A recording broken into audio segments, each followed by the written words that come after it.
कि जब मैं गोरखपुर लड़ने गया था तो मुख्यमंत्री को बताने के लिए गया, देख देंगे तुम्हारा मुकाबला चंद्रशेखर आजाद से होगा, इस बात को याद रखना। जब कांटा निकलता है, चाहे छोटा हो या बड़ा, घाव जरूर करता है। घाव तो है, घाव तो है।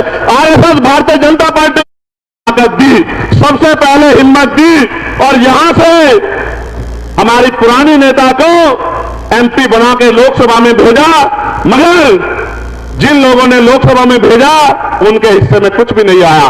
आज भी ओमपाल जी जिक्र कर रहे थे कि भाई नगीना के लोग, बिजनौर के लोग ये कहते हैं कि हम तो सबको ताकत देते हैं, लेकिन कोई हमारे बारे में नहीं सोचता, कोई हमारे बारे में नहीं सोचता। मैं आपको विश्वास दिला के कहता हूं कि जिस तरह से मां की सेवा की जाती है, इस तरह से मैं नगीना, लोकसभा और बिजनौर जिले के लोगों की सेवा करने का काम करूंगा। मेरी बात को आप याद रखना।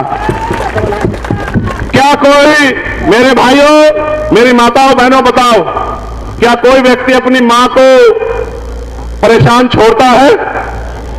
क्या दुख के समय में, परेशानी के समय में मां से मुंह मोड़ता है? तो जब कोई बेटा नहीं मोड़ता तो चंद्रशेखर आजाद नगीना से मुंह मोड़ने वाला नहीं है। मेरी बात को आप याद रखना। मिट्टी का कर्ज इस तरह चुकाऊंगा जिस तरह मां के दूध का कर्ज चुकाया जाता है। मेरी बात को आप लोग याद रखना। कभी आपको अकेला छोड़ के नहीं जाऊंगा। मुझे बहुत सारी बातें आपसे कहनी है। इस देश में हम लोग जो आंदोलन चला रहे हैं, सत्ता उसमें सेकेंडरी है, पहली है व्यवस्था परिवर्तन। व्यवस्था परिवर्तन कैसा? इस देश में जाति के आधार पर गैर बराबरी है, ऊंच नीच है, जाति के आधार पर शोषण होता है। मान्यवर काशीराम साहब लंबे समय तक प्रयास करते रहे कि जाति के आधार पर होने वाला शोषण कैसे बंद होगा। उसका तरीका एक था कि कोई भी परिवर्तन बिना राजनीतिक शक्ति के नहीं होता। जब तक हम राजनीति में कामयाब नहीं होंगे तब तक हमारे हाथों में शक्ति नहीं होगी। जब तक शक्ति नहीं होगी तब तक परिवर्तन नहीं होगा। इसलिए उन्होंने कहा अपने लोगों से कि चाहे रिक्शा चलाने वाला हो, चाहे कुर्सी पर बैठने वाला हो, हर आदमी तय करे कि हमें इस देश में शासक जमात बनना है, हमें इस देश में राजकाज लाना है, हमें इस देश में गरीबी, बेबसी, गुलामी की बेड़ियां काटनी है। और वो उसमें सफल भी हुए। लेकिन जहां तक वो छोड़ के गए, मैं आपसे पूछना चाहता हूं, क्या आप उससे उस कारवा को आगे बढ़ाना चाहते हो, नहीं बढ़ाना चाहते हो? बताओ, जोर से बताओ, बढ़ाना चाहते हो, नहीं बढ़ाना चाहते हो? क्या जो काशीराम साहब के नेतृत्व में आंदोलन के जरिए जो मिल गया, क्या वो काफी है या अभी भी परेशानियां आपकी जिंदगियों में है? बताओ, है या नहीं है? बताओ। अगर परेशानियां है तो उनका हल करना पड़ेगा, नहीं करना पड़ेगा? कितने लोग चाहते हैं हल हो? बताओ। तो फिर मेरी इस बात पे गौर करो। एक कहानी सुना रहा हूं, समझ आएगी। एक बार मान्यवर काशीराम साहब अपने साथियों के साथ एक रास्ते से गुजर रहे थे। जब वो इस रास्ते से गुजरे, उन्होंने रास्ते में देखा कि छोटे छोटे एक पालतू जानवर के बच्चे उस गड्ढे में पड़े हुए। वो जोर जोर से रो रहे थे। उनमें एक पिल्ला था, एक छोटा बच्चा जानवर का, पशु का, जो बहुत तेजी तेजी से रो रहा था और उस गड्ढे से निकलने का प्रयास कर रहा था। मान्यवर काशीराम साहब कुछ समय रुके और फिर उस छोटे से पशु के बच्चे को गड्ढे से बाहर निकाल दिया। उस गड्ढे में 4-5 बच्चे और थे। काशीराम साहब ने उनको नहीं निकाला और आगे चले गए। जब शाम के समय ठहरे तो उनके साथ चलने वाले लोगों ने कहा कि साहब, हमने आपसे एक बात पूछनी है।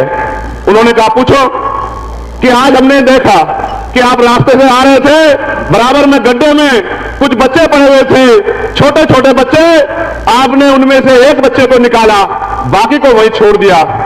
आपने ऐसा क्यों किया और बच्चों को क्यों नहीं निकाला? गौर करना। साहब ने कहा कि उनमें से एक बच्चा उसमें घुटन महसूस कर रहा था, वो उस जिंदगी से निकलना चाहता था, उसने प्रयास किया, मैंने उसकी आवाज सुनी, इसलिए मैंने उसको बाहर निकाल दिया। वो जो बाकी लोग हैं वो उसी गड्ढे को अपना घर समझ रहे हैं, उसी जिंदगी को अपनी जिंदगी समझ रहे हैं, उसी में खुश हैं। इसलिए जब वो उसमें खुश है, अगर मैं उनको निकालने का प्रयास करूंगा तो वो फिर गड्ढे में कूद जाएंगे। जब वो गड्ढे में कूद जाएंगे तो फिर मैं उनको क्यों निकालूं?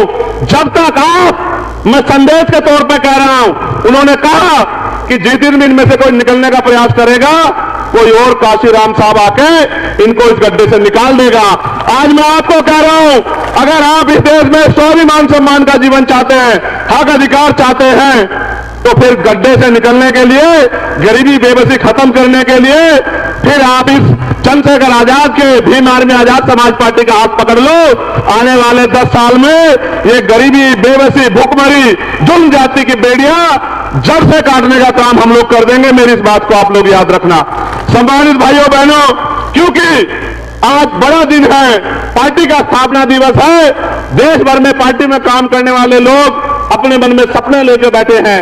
मैं उनको भी कहना चाहता हूं, यह आंदोलन महापुरुषों का आंदोलन है, जो महापुरुषों ने संघर्ष करके आगे बढ़ाया, इसको और आगे बढ़ाने के लिए हम सब लोग तैयार हैं और हमारी मेहनत जाए नहीं जाएगी। आपका आंदोलन ताकतवर होगा। आज तो सड़कों पर आप लड़ाई लड़ते हो, गरीबों, कमजोरों, मजलूमों, किसानों, मजदूरों की आवाज बनते हो, बहन बेटियों के सम्मान की लड़ाई लड़ते हो।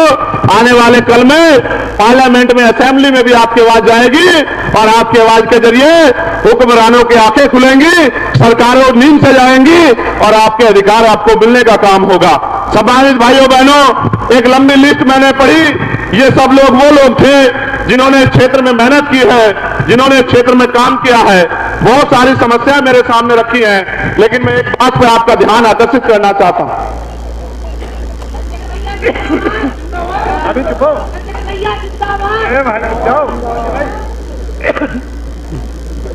इस देश में दलितों, पिछड़ों, आदिवासियों, मुसलमानों, सिखों, जैन, बुद्धिस्टों के साथ जो हिंसा होती है, वो हिंसा कोई जरूरी हिंसा नहीं है, उसके पीछे एक साजिश है। इस बात को आपको समझना पड़ेगा। वो हिंसा इसलिए होती है कि अगर हिंसा में आप लोग नहीं उलझोगे, अगर आपका समय उसमें खराब नहीं होगा, तो आप अपने हक अधिकारों के बारे में सोचोगे, अपनी तरक्की के बारे में सोचोगे, स्कूल कॉलेजों के बारे में सोचोगे, रोजगारों के बारे में सोचोगे। और जब आप हिंसा में उलझे रहोगे तो फिर आपका ज्यादा समय उसमें लग जाएगा। जानबूझ के दंगे भी कराए जाते हैं, जानबूझ के ऐसे कानून भी बनाए जाते हैं, जानबूझ के हमारी मूर्तियों को भी तोड़ा जाता है, जानबूझ के बहन बेटियों का अपमान भी किया जाता है, जानबूझ के हमारे लोगों की हत्या भी की जाती है, क्योंकि हम इसमें उलझे रहे। जिस दिन हम लोग इससे उलझना बंद करके, क्योंकि अगर आपकी जिंदगी में जुल्म जाति खत्म हो जाएगी तो आपकी जिंदगी में सुख शांति आएगी। जब सुख शांति आएगी तो आपको अपने अधिकारों की जानकारी होगी। जब आपको अपने अधिकारों की जानकारी होगी, फिर आप अपने अधिकारों को लेने के लिए संघर्ष करोगे। इसलिए मैं समझता हूं इस षड्यंत्र को हमें समझना है और मानव मानव एक समाज का एक समान के नारे को हमें आगे बढ़ाना, मानवता की बात करनी है। और जिनके पास आजादी के बाद आज तक भी हक अधिकार नहीं है, जिनके पास पक्के मकान नहीं है, जिनके पास सुख सुविधाएं नहीं है, जिनके पास पहनने के लिए अच्छे कपड़े नहीं है, जिनके पास रोजगार नहीं है, जिनके पास नौकरी नहीं है, जिनके पास जमीन नहीं है, जिनके पास उद्योग नहीं है, जिनके पास पीने के लिए साफ पानी भी नहीं है, उनकी आवाज बनने का काम भी हमें इस आंदोलन के माध्यम से करना है। हम जो यहां करना चाहते हैं, एक बार आप उस पर गौर कर लो। यहां खो की समस्या है, यहां बाढ़ की समस्या है, यहां हॉस्पिटल की समस्या है। मेरे एक साथी थे सलीम सिद्दीकी, जब उनकी जान चली गई हार्ट अटैक से, तो उनके परिवार के लोगों ने मुझसे कहा कि चंद्रशेखर भाई, अगर यहां अच्छा हॉस्पिटल होता तो सलीम भाई जिंदा होते। उसी दिन मैंने तय कर लिया था कि इस क्षेत्र में एम्स जैसा हॉस्पिटल बनना चाहिए, जो गरीबों को भी आसानी से अच्छा इलाज मिल सके। इस क्षेत्र में बेरोजगारी की समस्या है, नौकरी रोजगार करने के लिए दूसरे प्रदेश में जाना पड़ता है। मैं आपको विश्वास दिला कहता हूं कि हम लोग पहले दिन से इस बात पर लगेंगे कि यहां इंडस्ट्रियल एरिया लग के यहां के नौजवानों को रोजगार मिलने का काम हो, उनकी जेब में पैसा आए, उनके मां बाप की जिंदगी बदले, उनके घरों की जिंदगी बदले। जो पढ़े लिखे नौजवान हैं उनको बेरोजगारी भत्ता दिलाने का काम हम लोग करेंगे। जो सफाई कर्मचारी हमारे भाई हैं, उनकी ठेकेदारी की नौकरी को पक्की नौकरी दिलाने के लिए पहले दिन से हम लोग जो है पार्लियामेंट में अपनी आवाज को उठाने का काम करेंगे। बैकलॉग जो खाली है उस बैकलॉग को भरवाने का काम करेंगे। प्रमोशन इन रिजर्वेशन SC ST के साथ साथ OBC के कर्मचारियों को दिलाने के लिए भी हम लोग संघर्ष करेंगे, जो कि सुप्रीम कोर्ट ने भी कहा है कि मिलना चाहिए। हम लोग इस क्षेत्र में उद्योग लगवाने का काम करेंगे। पुरानी पेंशन को भी हम लोग लागू कराने का काम करेंगे। पुरानी पेंशन हमारा बड़ा मुद्दा रहेगी कि हम पुरानी पेंशन पर चर्चा कराएं। महिलाओं के लिए जो आपको पेंशन मिलती है 500 रुपए, विधवा विकलांग वृद्धा, इस पेंशन को बढ़वा के 5,000 रुपए कम से कम पेंशन मां बहनों को दिलाने का काम करेंगे। उनके साथ साथ महिलाओं के लिए कुटीर उद्योग की व्यवस्था करा के घर पे ही 10-20 हजार रुपए का रोजगार हम बहन बेटियों को दिलाने का काम करेंगे। आज मैं देखता हूं मेरी माओ को घर चलाने के लिए खेतों में जाके मेहनत मजदूरी करनी पड़ती है, भट्टों में जाना पड़ता है, कोल्हू में जाना पड़ता है, पूरे दिन गर्मी में सहना पड़ता है। उनके हाथों में लाइनें भी बढ़ गई हैं। जो कुदरत ने लाइनें पैदा की हैं उससे भी 100 लाइनें उनके हाथों में बढ़ गई है। इस बेबसी की जिंदगी को ज्यादा दिन हम लोग नहीं रहने देंगे। इस बेबसी की जिंदगी को हम लोग खत्म करने का काम करेंगे। एक बड़ी समस्या नगर निगम में जो ठेकों की है उस पर मैं पहले ही कह चुका हूं कि समान काम समान वेतन हम लोग लागू कराने का काम करेंगे। अब मेरी बात पे आप गौर करो। जब इस देश में नेताओं को, अधिकारियों को पुरानी पेंशन मिलती है तो कर्मचारियों को भी पुरानी पेंशन का लाभ मिलना चाहिए, नहीं मिलना चाहिए? आप लोग बताओ, दोनों हाथ उठा के बताओ, मिलना चाहिए नहीं मिलना चाहिए? जो 500 रुपए पेंशन मिलती है महिलाओं को, 500 रुपए में अच्छा जूता भी नहीं आता, क्या उनकी पेंशन 5,000 रुपए होनी चाहिए नहीं होनी चाहिए? बताओ। आशा कार्यकर्ता को, आंगनबाड़ी कार्यकर्ता को, भोजन माता को, मैं गांव में गया था, मेहताब का गांव है वो, एक बहन मुझे वहां मिली, उसने कहा बहुत कम वेतन मिलता है। मैंने उनसे वादा किया था कि पार्लियामेंट में जाके आशा, आंगनबाड़ी, भोजन माताओं के लिए बढ़िया जो है उनके वेतन वृद्धि कराने के काम के लिए हम लोग संघर्ष करने का काम करेंगे, उनकी आवाज को उठाने का काम करेंगे। अब इस देश में जो चल रहा है उस पर भी बात करते हैं। अभी इस देश में आपने देखा पैसे के आधार पर सत्ता और सत्ता के जरिए पैसा का कितना बड़ा खेल सुप्रीम कोर्ट ने उजागर किया कि इलेक्टोरल बॉन्ड के जरिए हजारों करोड़ रुपए का जनता चंदा भारतीय जनता पार्टी ने ईडी लगवा के, सीबीआई लगवा के तमाम कंपनियों से लेने का काम किया और उसी पैसे को चुनाव में खर्च करके सत्ता में आने का काम किया। अभी अभी इनका झूठ बेनकाब हुआ कि किस तरह से सरकारी मशीनरी का दुरुपयोग किया। आप महसूस करो, पहले सरकारी नौकरी आती थी, अब सरकारी नौकरी बाद में आती है, पहले पेपर लीक हो जाता है। अभी पुलिस की भर्ती का पेपर लीक हुआ, 48 लाख बच्चों ने दिया और 400 रुपए पर बच्चे के हिसाब से 200 करोड़ रुपए इन्होंने कमाए और पेपर लीक करा के उन बच्चों के सपनों को उन्होंने खत्म करने का काम किया। इसी तरह से 69,000 शिक्षक भर्ती में 20,000 पदों पे आरक्षण का घोटाला करके पिछली भारतीय जनता पार्टी की जो उत्तर प्रदेश की सरकार और उनके मंत्री ने किया, 20,000 बच्चे सड़कों पे लड़ रहे थे। मैंने उस आंदोलन में 4 दिन संघर्ष किया, 6,800 नौकरियां उनकी जारी कराने का काम किया। जब 6,800 नौकरियां उनको मिली वो बड़े खुश हो गए, रोने लगे गले लग के कि भैया आपने नौकरी दिलवा दी। और जब उनके चेहरों पे खुशी आई तो सरकार को बर्दाश्त नहीं हुआ, कोर्ट से स्टे करवा के उनकी नौकरी छीनने का काम किया। मैं उन सबको भी कह रहा हूं, आपकी नौकरी आपको दिलाने का काम हम लोग करेंगे, आप चिंता मत करो। मैं आपसे ये बात इसलिए कह रहा हूं कि सत्ता में बहुत ताकत है। आप यहां से जाके पार्लियामेंट में नहीं बोल सकते हो, आपके द्वारा चुना हुआ नेता पार्लियामेंट में जाके बोलेगा। जब वो पार्लियामेंट में जाके बोलेगा, यहां की समस्याओं को बताएगा, तब वहां बैठी सरकार को ये समझ आएगा कि क्षेत्र में समस्या है, तब वो आपके लिए बजट अलॉट करेंगे, तब आपके क्षेत्रों में काम होगा। आपने कई लोगों को सांसद बनाया, क्या आपने कभी देखा कि उन्होंने पार्लियामेंट में जाके क्षेत्र की आवाज उठाई? ईमानदार से बताओ, कभी देखा? इसका मतलब आपकी वोट से उन्होंने अपना भला तो किया, लेकिन आपका भला नहीं किया। हम तो विजन के साथ आए हैं, जो विजन सदगुरु रविदास जी महाराज ने दिया। कौन सा विजन?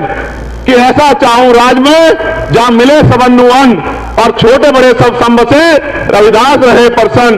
कि राज ऐसा होना चाहिए जहां कोई छोटा बड़ा ना हो, जहां कोई ऊंच नीच ना हो, जहां कोई भेदभाव ना हो, जहां किसी बहन बेटी का अपमान ना हो, किसी को खाने के लिए अन्न की दिक्कत ना हो, तन ढकने के लिए कपड़े की दिक्कत ना हो, सर ढकने के लिए छत की दिक्कत ना हो, पीने के लिए साफ पानी की दिक्कत ना हो, किसी बहन बेटी का अपमान ना हो, किसी की हत्या ना हो, सब लोग खुशहाल हो।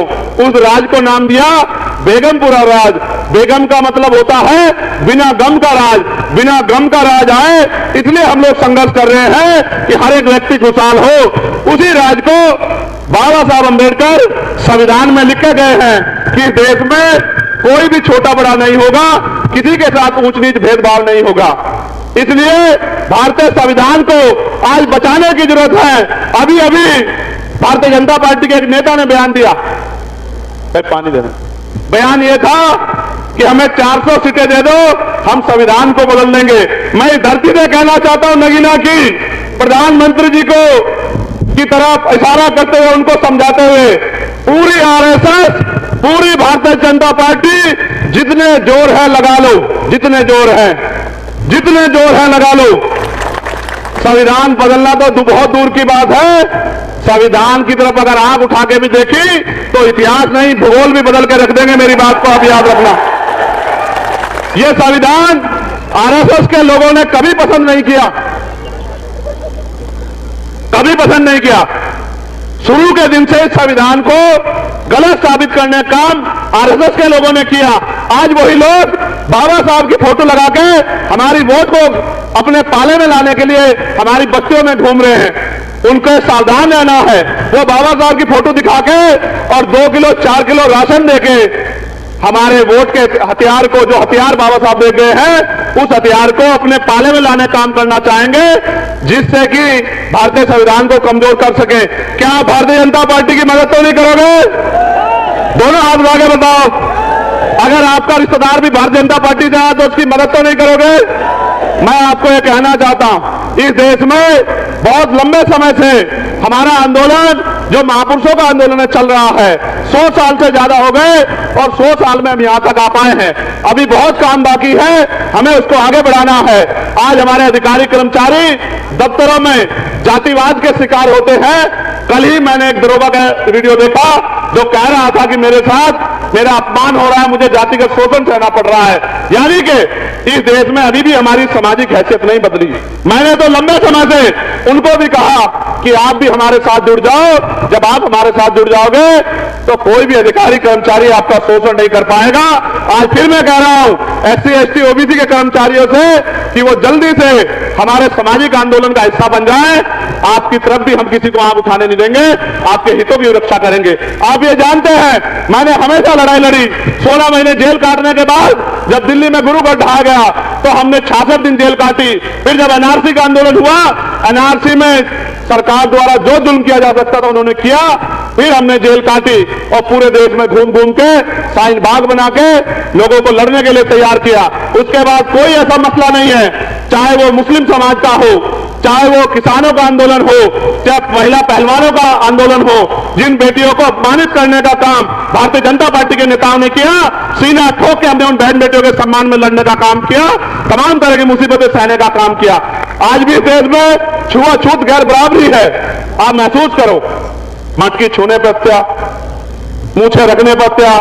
अभी आगरा में घोड़ी पे बैठने के, आगरा राजधानी है हमारी, हमारे प्रदेश के अध्यक्ष वहीं से आते हैं। उसी आगरा में घोड़ी पे बैठने को लेके शेड्यूल कास्ट के लोगों को अपमानित किया गया। उसके साथ साथ अभी मध्य प्रदेश में शिव मंदिर जाने के लिए वाल्मीकि समाज के लोगों को अपमानित करने का काम इन्हीं भारतीय जनता पार्टी के नेताओं ने किया।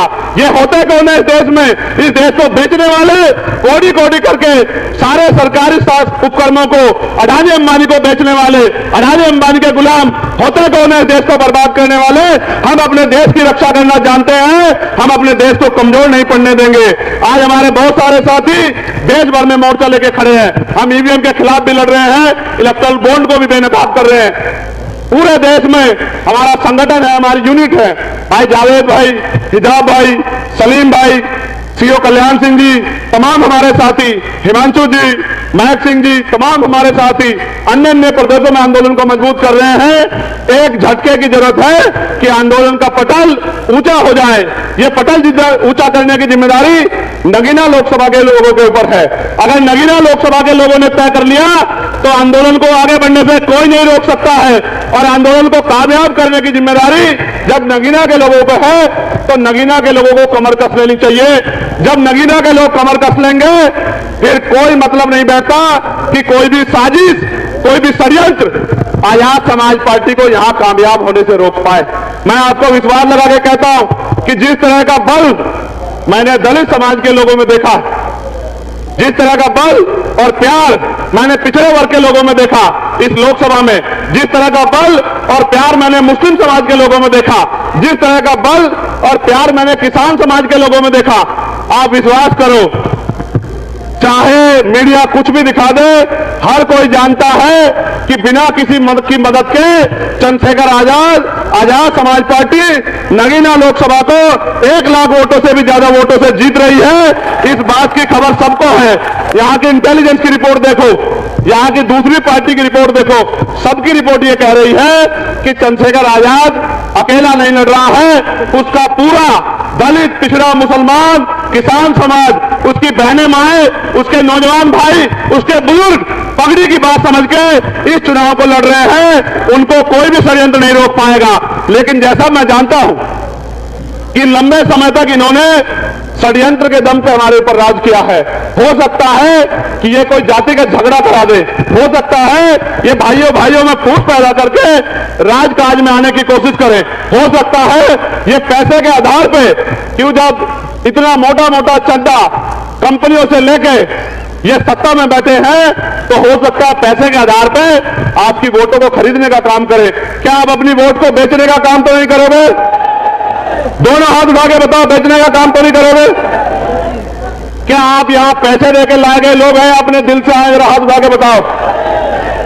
क्या आप चाहते हैं कि चंद्रशेखर आजाद को यहां इज्जत और ताकत मिले? बताइए। तो आप क्या मेहनत करने के लिए तैयार हैं? क्या आप आजाद समाज पार्टी को पहली कामयाबी नगीना में दिलाने के लिए तैयार हैं?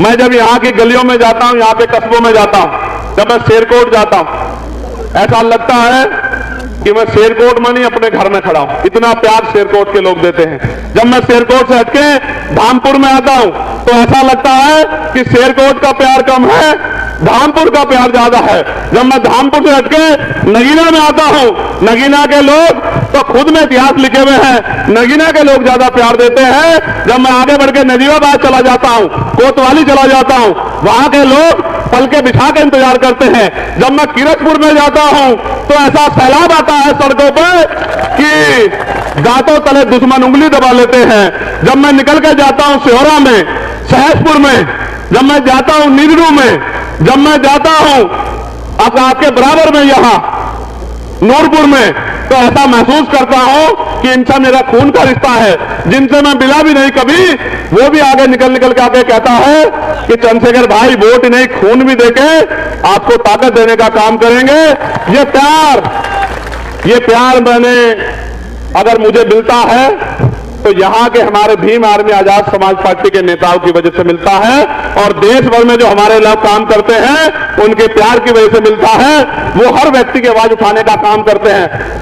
घर से निकलता हूं सुबह बिना रोटी खाए, रोटी की व्यवस्था मेरा समाज करता है, मेरी गाड़ी के तेल की व्यवस्था मेरा समाज करता है, और किसी चीज की जरूरत हो, जिस चीज के लिए कह देता हूं उस चीज को मुझ तक पहुंचाने का काम जो है ये मेरा बहुजन मुस्लिम समाज करता है। इज्जत देने का तुम यहां क्यों आए? आपसे मिलने। मैंने क्या किया तुम्हारे लिए जो तुम यहां आए? बस आपसे कभी मुलाकात तो ही नहीं हुई, पर पता नहीं क्यों अंदर दिल से बहुत मोहब्बत हो गई। मैं कल भी आया था यहाँ, तो मैं आपके लिए एक शेयर कहना चाहता हूँ कि मोहब्बत का घना बादल बना देता तो अच्छा था, मोहब्बत का घना बादल बना देता तो अच्छा था, और मुझे चंद्रशेखर आजाद साहब की आंख का काजल बना देता तो अच्छा था, और अब मुझे आपके प्यार की ख्वाहिश जीने नहीं देती, या खुदा तो मुझे पागल बना देता तो अच्छा था।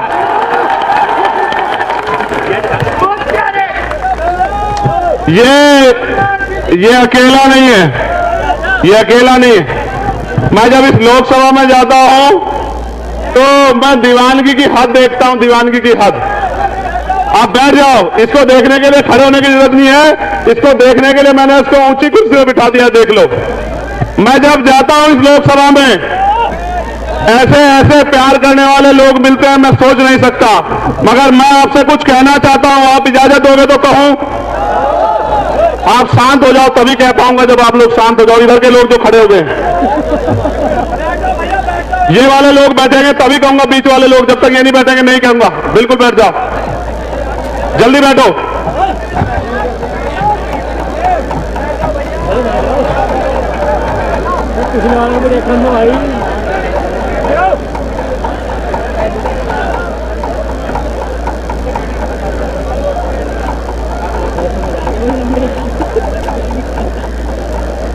मैं आपसे कहना चाहता हूं, मैं जब गांव में जाता हूं,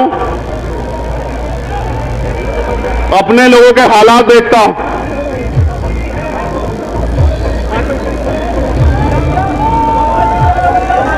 बैठ जाओ, हो जाएगा बंद।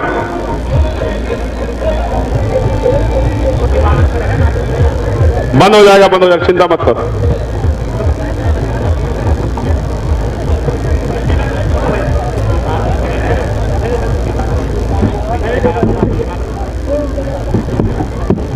ये डीजे वाले डीजे बंद कर दें भाई, स्पीच दे रहे हैं।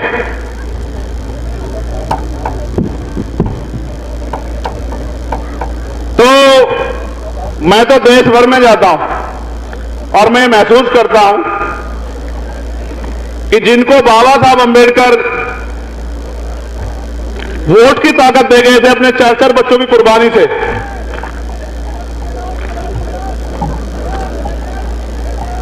जिनको आजादी से पहले, चाहे वो पाल हो, प्रजापति हो, कश्यप हो, सैनी हो, मौर्य हो, साके हो, कुशवाहा हो, सैन हो, विश्वकर्मा हो, जाट हो, गुर्जर हो, चमार हो, वाल्मीकि हो, पासी हो, धोबी हो, कोरी हो, खटीक हो, जो जाति के आधार पर जिनको नीचा कहा गया, जबकि हम सतगुरु रविदास जी महाराज को मानने वाले लोग हैं, वो ये कहते हैं रविदास जन्म के कारण होत ना कोई नीच, नर को नीच कर डारी है, ओछे कर्म की प्रीत, यानी कि जन्म के कारण कोई नीचा नहीं होता। ये जो व्यवस्था बनाई गई है ऊंच नीच पे आधारित व्यवस्था, जो जन्म के आधार पर नीचा करती है, जो जन्म के आधार पर ऊंचा करती है, हमें इस व्यवस्था को खत्म करना है। ये व्यवस्था अगर हम खत्म करना चाहते हैं तो ताली बजाने से खत्म नहीं हो सकती, गाना गाने से खत्म नहीं हो सकती, नारा लगाने से खत्म नहीं हो सकती। ये अगर व्यवस्था खत्म करनी है तो फिर हमें वोट की ताकत से अपनी ताकत बनानी पड़ेगी। इस बात को समझाने के लिए आज मैं आपके बीच में आया हूं। मैं आपसे कह रहा था कि जिनको आजादी से पहले कुर्सी में बैठने का अधिकार नहीं था, भारतीय संविधान ने उनको कुर्सी में बैठने का अधिकार दिया, उनको गांव में प्रधान से लेके प्रधानमंत्री, राष्ट्रपति बनने का अधिकार दिया। जिन महिलाओं को पैरों की जूती समझा जाता था, उन महिलाओं को अगर पंडित जवाहरलाल नेहरू की बेटी भी देश में प्राइम मिनिस्टर बनी तो बाबा साहब अंबेडकर के संविधान की वजह से बनी। ये ताकत जो है संविधान ने पैदा की है। आज 70 साल की इस आजादी में हम बहुत कुछ आगे बढ़ पाए थे, लेकिन दुश्मन ने फिर से हमारी आजादी छीनने के लिए तैयारी कर ली है।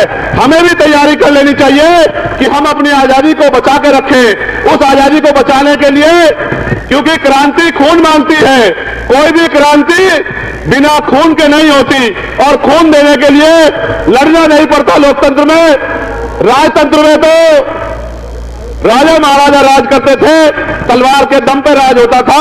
लोकतंत्र में तो वोट के दम पर राज होता है।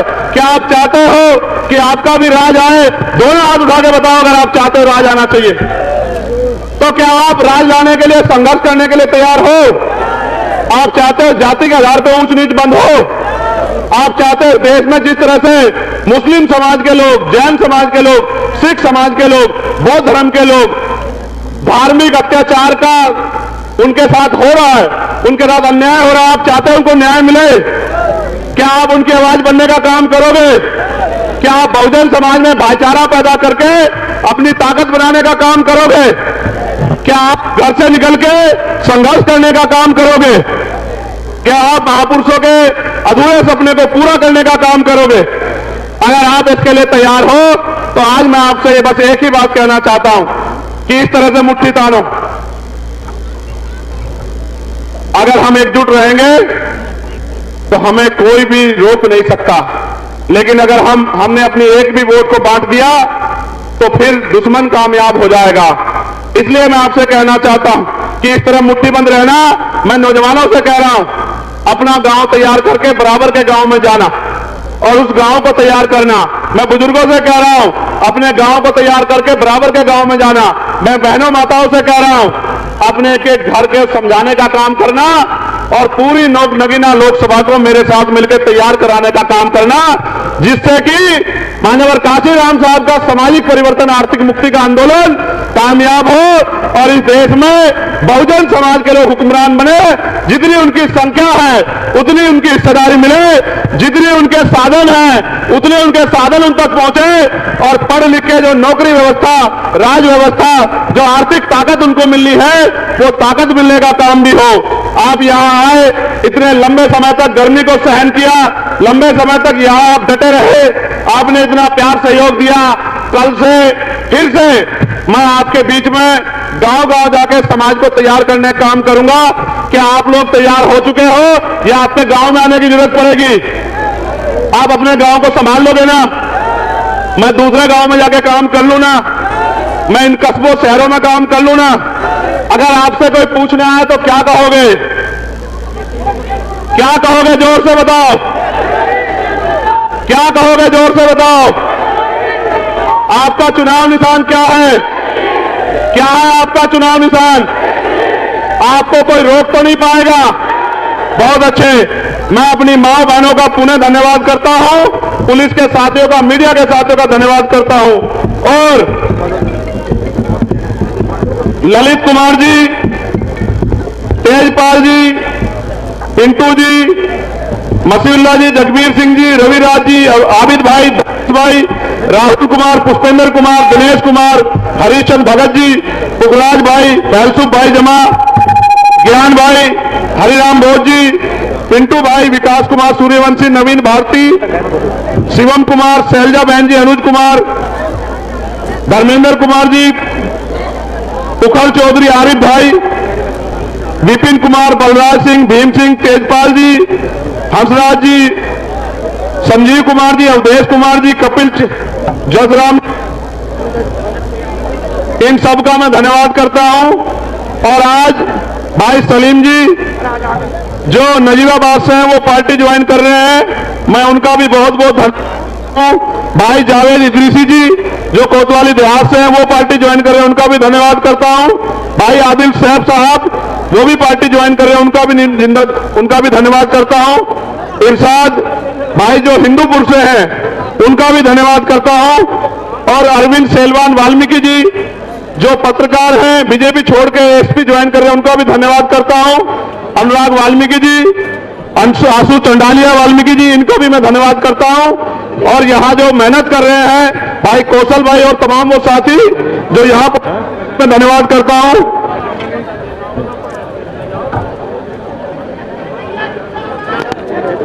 एक जानकारी ये है, उत्तर प्रदेश में पीआरडी के करवाने की प्रार्थना, पीआरडी जवान को 11,850 रुपए वेतन मिलता है, पुलिस के साथ ड्यूटी करनी पड़ती है।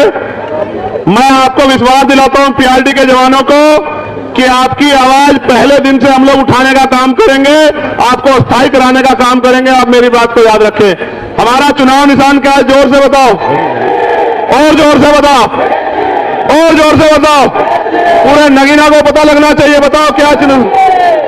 सारी पार्टी देख ली, अब की बात देख ली। संविधान की रक्षा कौन करेगा? हम करेंगे, हम करेंगे, बहनों की रक्षा कौन करेगा? हम करेंगे, हम करेंगे, गरीबों की रक्षा कौन करेगा? हम करेंगे, हम करेंगे, पुलिस की रक्षा कौन करेगा? हम करेंगे, हम करेंगे, कर्मचारियों की रक्षा कौन करेगा? हम करेंगे, हम करेंगे, पत्रकारों की रक्षा कौन करेगा? हम करेंगे, हम करेंगे, किसानों की रक्षा कौन करेगा? हम करेंगे, हम करेंगे, जवानों की रक्षा कौन करेगा? हम करेंगे, हम करेंगे। भारतीय संविधान जिंदाबाद। जिंदाबाद, जिंदाबाद। जो बहुजन की बात करेगा, कोई देश पे राज करेगा, जो सरकार निकम्मी है, वो सरकार बदलनी है, रोजी रोटी दे न सके जो, वो सरकार निकम्मी है, जो सरकार निकम्मी है। वो सरकार बदलनी है। मैं धन्यवाद करूंगा काजी